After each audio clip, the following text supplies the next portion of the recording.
Hi, I'm Phil from Driftworks and welcome to another episode of my GT1 inspired Murcielago. We've got Jay in the house and somewhere back here we've got Gaz as well. Sat in the bonnet. Sat in his favourite place. It has been about 2 weeks since we picked up the camera and did any filming because if you look up here, you can probably see a lot of building work that's been going on. We've had the inside of the roof clad and insulated. The guys have nearly finished the insulated wall here. We have up here a heater that's part installed. We're not quite finished yet, but basically this part of the workshop has been absolute chaos, and the Lamborghini had to come off the ramp and was pushed round into the other part, which is massive. Yeah, everywhere's a mess, but it was pushed past here. And this is sat here for kind of the past, well, it wasn't the past week, but the week before last, it was sat there during one of the coldest weeks that we've had. It was cold. It was pretty damn cold, wasn't it? Yeah. So yeah, the irony of building an insulated area to work on cars, to make it nicer for Jay to work on cars, and for me when I'm in here. Yeah, it was a bit of bad timing, but the building work's nearly done. The heater's not installed yet, but blah, blah, blah. On to the Lamborghini. I've had to make myself a list, actually. Let's start at the back of the car. Yeah, there's absolutely loads of stuff that we've been doing that I haven't filmed. So, bear with me, I'm having a look at my list. So, engine bay. As you can see, it's got some cardboard in here, because one of the jobs Jay's been doing is trying to tidy up the engine bay. That's professional masking, that is. That's not just cardboard. Professional masking, yeah. That all started with us trying to clean off the body shop dust, failing, pushing the car outside and jet washing the crap out of it, basically.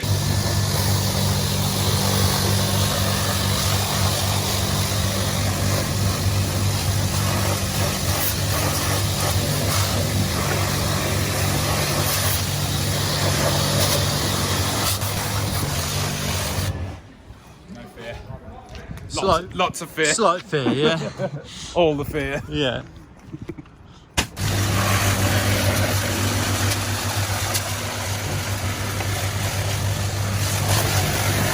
Okay, that's enough. That's enough of that. I mean, there's some gunky shit everywhere, so you never know, it might have worked. Gaz's workshop's on the floor slowly. So. I mean, I could blast the back of the car if it went.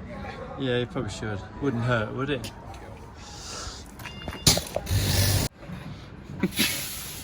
I mean, it looks better when it's wet, but it's going to look terrible once you dry it, I know it. Well, we've got to dry it at some point. Yeah. Let's give it a go. Need that back to black on it, don't we? Back to GT85. No, back to black, don't use GT85. See how much of this goes in your face now? All of it.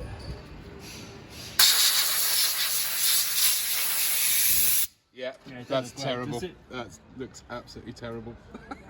Well, it's well worth it there.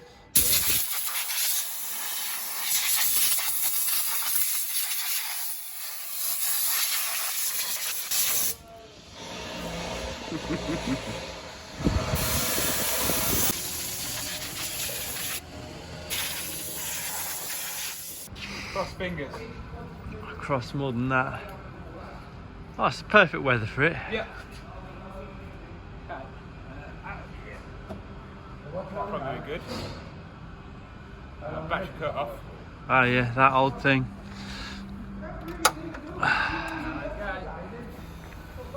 Contact.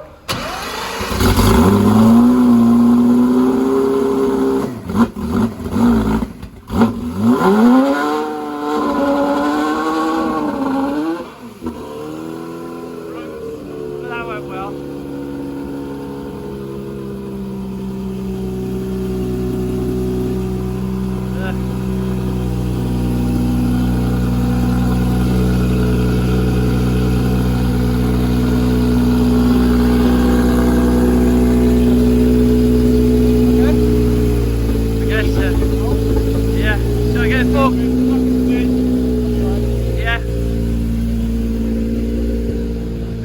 Forklift mine.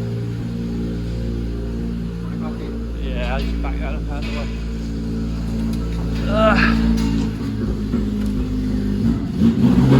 way.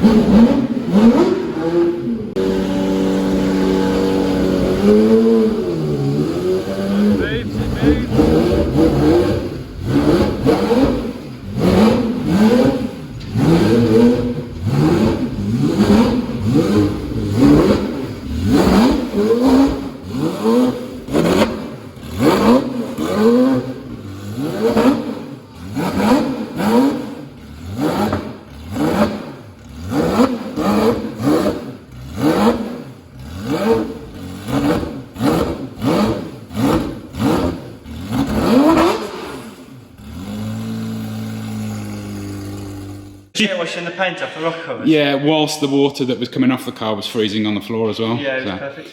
So yeah, the rocker covers didn't come up particularly nice, and we did jet wash off some of the paint. So you wouldn't actually believe it looking at it now, but Jay's managed to paint these in situ, basically removing coal packs and wire loom, masking very carefully, some cardboard divisions. I'll document it and we can choose not to use it.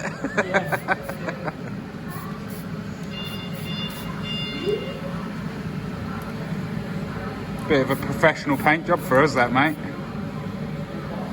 Yeah, only the best for this. Only the best for the cheap car. It's better than taking the engine out.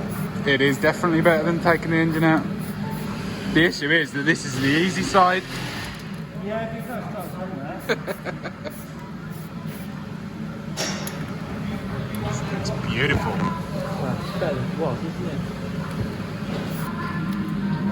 Looks a bit fancier, that, mate. It's a bit better, isn't it? Yeah, yeah. Yeah, without stripping the engine. Yeah, yeah, not bad. Bit of pretend painting. And they almost look the same left and right. Oh yeah, yeah. Only allowed to look at it from one side or the other. It's had more drying time than this. yeah, it is still drying as well, isn't it? But no, it's looking smart. And he's managed to make a lovely job of making the rocker covers look awesome. Along with loads of other stuff like cutting down brackets that used to hold like the carbon cover over the airboxes and things like that. Just generally tidying things up. It looks a mess, it's got cardboard in there and the stacks aren't on at the moment. But I can assure you, it looks absolutely incredible compared to what it looked like before. Yeah. So not an easy place to work either, is it, this? If you look here, this is, especially with the wing in place, it's a nightmare. You missed this morning trying to reattach the oil tank, sat on top of the throttle bodies because there's no way to get to it.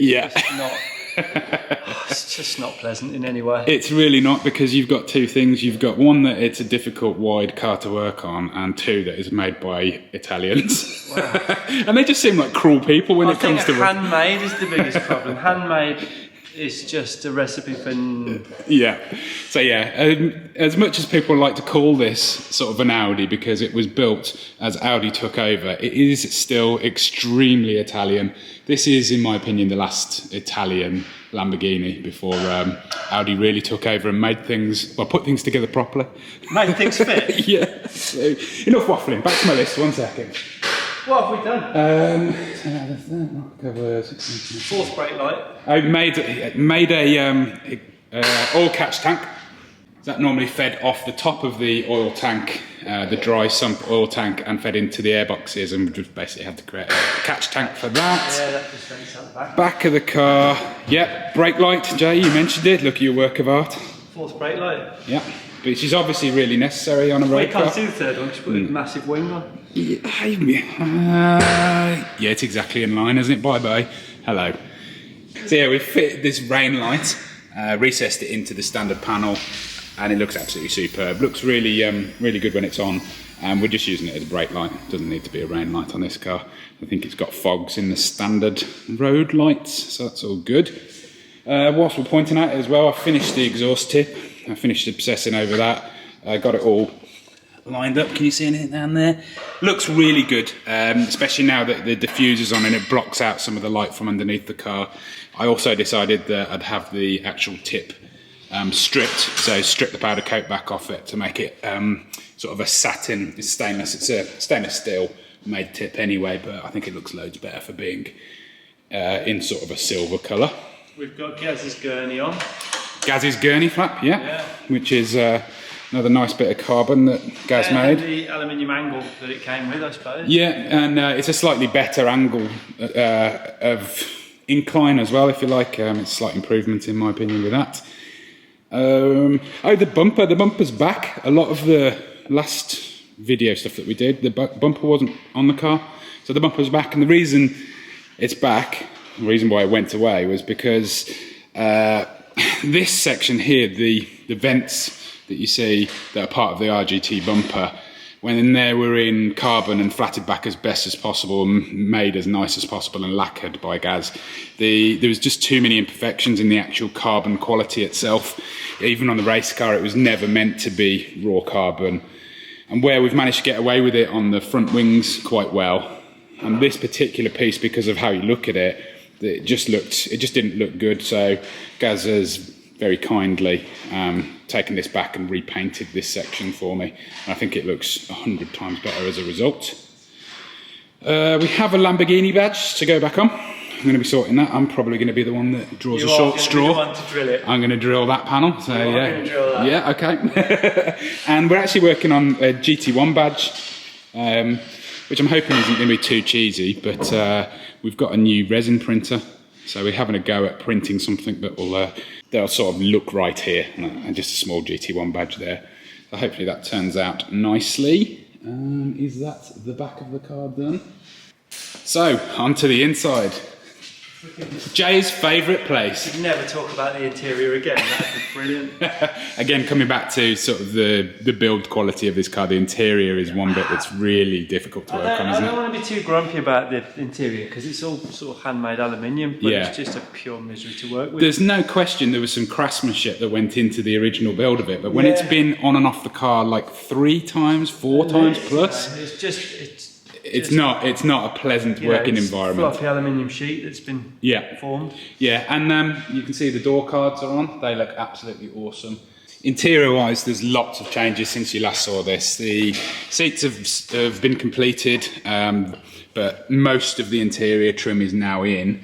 It looks completely different. It looks absolutely fantastic.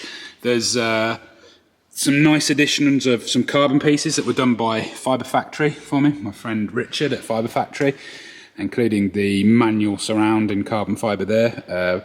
Looks absolutely amazing, and it's made even better by the fact that Jay successfully managed to get the slimy, sticky coating off all of the standard buttons and re-lacquer them with a satin lacquer, and it's really finished off how good that looks to me. I was very happy, wasn't I, that day? What are you eating? Hobnobs. In the last hobnob. Yeah. But yeah. No, they were a mess, weren't they? They were. Looked disgusting, and it would have been a real shame to put them back in. So really happy that managed to clean those up and get those looking kind of as new. You can see the new binnacle surround there as well. And I think I talked about the steering wheel in one of the previous episodes. I've still got the horn to mount. But, oh yeah, horn.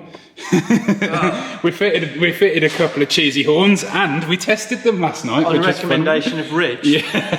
No, let them see whether this works. Ready? Hey! Works! Oh, that's a little bit loud, isn't it? Why did you suggest that one, Reg? You big chap. Look how yellow they are as well. We've had to hide them. Oh, that's bad. You might just about hear that over the exhaust. Apparently he had these on his Subaru. Oh, did he? Yeah, when he was at school. There they are. Anyway. So just before we move away from the interior, Jay's hidden the wiring for the wideband lambda sensors in there, because I'm not going to want to look at them every time I drive the car, just an occasional check. So those will probably, the actual gauges will go in there at some point. He's got my stereo working as well, obviously most importantly. You haven't got DAB yet though? No DAB. Oh, it's because we lost your aerial, I think, with the windscreen. Yeah. And so that's looking really good. And just underneath that new carbon panel that surrounds the shifter, we've had to seal the hole in the chassis that we cut to basically make the shifter mechanism come through. So there's some standard sort of foam pieces that you get from Lamborghini that work, but we've had to also create our own by cutting up a floor mat and gluing it to the, was it the transmission tunnel? It was, yeah. Yeah, there we go. I even Alcantara did. Did you? I did, yeah. Made it look super fancy. Well, it was more to hold all the pieces together, but yeah, make it super fancy. So, round onto the front, which is pretty much why Gaz is here, loving life, as usual. We've done some improvements to the Perspex lens headlight covers. Not only has Gaz spent an hour on each one at least, probably more, polishing both sides, because they just seem to miraculously get scratches, you know, whatever you do, whether you breathe on them or put your finger on them. So that's been polished. I've drilled and got countersunk bolts, black bolts for these, which I think massively improves the look of it. The same goes for the fog lights at the bottom. Those are now sort of being silicon sealed in place, as well as with the countersunk bolts. And that's that bit done. The splitter's back on. We had to take the splitter off to put something that you can't really see on, which is like the nose cone piece that sits behind the grille here. It's just a flat panel where the boot is, the inside metalwork of the boot is. But we actually chopped the standard plastic nose cone and put that in place, which kind of adds a little bit of aerodynamic effect that really doesn't matter. And on the splitter as well, I've countersunk drilled into the underside of the splitter, the carbon and aluminium inserts in that to put countersunk bolts in it, because they were protruding ever so slightly. And when we took it out to the trailer, it was kind of grabbing on the door a little bit, the bolts were, because they were sitting a bit too low. So now the underside of that is completely flush. Bonnet catch, we finally found it. A dusty box. Yeah, and that's now installed, but Just fitted it. yeah, well, Jay and Gaz have been torturing themselves trying to get the bonnet release cable working, but also getting the secondary bonnet release cable working, because it'd be pretty bad times if the first one snapped. Well, it is, since how solid that box is on the front of the car now. Yeah, you ain't getting through that, are you? No. So, yeah. So, Jay's been working on the bonnet catch for probably a couple of hours now, haven't you? This morning. And it's going really well, it's looking really good. It's in, and the cable's there and everything. It just doesn't work. So it doesn't work. So why have we got what looks like a little bed going on in there? Gaz is getting home. Hi, Gaz! Gaz is apparently, he thinks he's able to fit in there. You reckon you can? No problem. It's like Dynamo or whatever that band's called. No, what's his name? Jane. He's a weird one, isn't he? So, Yeah, we're good. Here you go. Right. No fear. Is that enough? Yeah. I can't believe you're actually doing You ain't that. fitting in well. You've never fit in there. Yeah, lock it down. Yeah. Do you want a torch? Yeah, You got a torch? It'll latch now with you, and yeah, you get It stuck. will. That's it. Did you put the emergency cable on? Not yet. No. You'll have What to- tools do you need, Gaz? No, I think I'll put it with his finger. Okay. No way. So push it down, yeah. What's gone wrong, guys? It's what? Right, Bring that up about 3-4 mil Okay. and across to one side. What would we do without you, mate? Well, we wouldn't have this basically, would we? None of it. It's now on to like the little details that make this a road car. A lot of it's really boring stuff, so I don't mind having not filmed it, but we'll just tell you about it as we go on. Again, the wiring for the headlights and the fogs has been completed. Jay's sorted all that out. That's tested, and we got to the bottom of kind of an ongoing issue with the electrics on the car as well over the course of a couple of days. To the bottom of it. Yeah. I mean, it hasn't been weird since we've put it back together. Yeah, we had a really strange thing, electrical gremlin related to headlights, so that's all sorted. So suspension, I think I'll talk to you through where I'm currently at in one of the most recent videos. Still got to sort that out, still got to do the final geometry on that. Gaz is currently finishing up the door seals, are you? Is that what you've got to do? Hopefully the last piece to fit. Yeah, your list is getting smaller, isn't it? Have a list As it's anymore. not, yeah. See, this is the start of a whiteboard list of jobs. The problem is we've written loads of stuff down on it, but any time we seem to get anywhere near the car, we end up doing 10 jobs that are not on that list. Which is why we've got this list. Yeah, so it is coming together really well. We are really, really close at this point. Just so you know, at the point of filming this, it looks like there's a serious possibility of us being in the studio in 1 week's time. Is it 1 and a bit weeks' time, isn't it? So What day is it today? Thursday. So next yeah. Friday. So let's, because you're not working tomorrow, so it's literally a week's time, 4 days work, isn't it? So yeah, we've really got to get our hustle on, but it is looking really promising. So yeah, on to what we're doing now. Gaz is doing the seals. What are you doing, Jay? I can't remember. I can't remember either. We just finished that bonnet catch, the second cable, didn't we? Yeah. I'll put that header tank back on, I think. Yeah, okay, cool. And I'm currently working on the wheels here, which I shall explain in the next video why I'm working on the wheels. For now, thanks very much for watching, and yeah, we'll see you in the next one. Cheers, bye. At Driftworks, we've helped over 50,000 happy customers since 2004. Our huge online parts store is simple to use, with superb shipping rates to anywhere in the world, and finance options available for UK customers. We live and breathe wheel fitment, so if you have any questions about your own car or any of our products before placing an order, please drop us an email at shop@driftworks.com or give us a call. Thanks for watching.